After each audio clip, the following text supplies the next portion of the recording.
Welcome to Kenton Teaches. Enjoy the video. In this video, I will explain how to make jerk beats. This energetic genre blends the bouncy, syncopated rhythms of jerk music with the gritty, hard-hitting elements of trap. The tempo is usually quite fast, often falling between 140 and 190 beats per minute. Many producers find a comfortable groove around 150 or 152 BPM.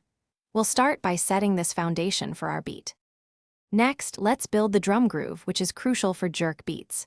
You'll want crisp snares hitting strongly on the 2 and 4 counts, often layered with claps for extra punch. For the kick drum, aim for short and punchy sounds.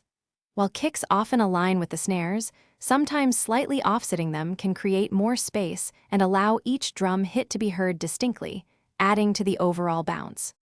To truly bring the rhythm to life, focus on your hi-hats and percussion. Implement triplet rolls or stuttered 1/16 notes with your hi-hats to create that signature bounce. Open hi-hats are also very important.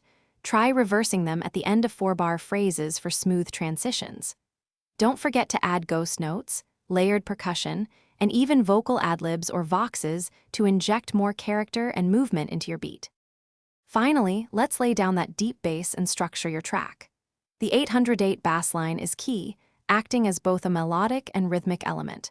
Ensure it's subby and punchy, and sidechain it to your kick drum to keep the low end clean and impactful. Often, the 808 notes will follow the exact pattern of your snare. Remember to arrange your beat with dynamic variations, like fills and drops, to keep listeners engaged throughout the entire track. Thanks for watching. Please subscribe if this video was helpful.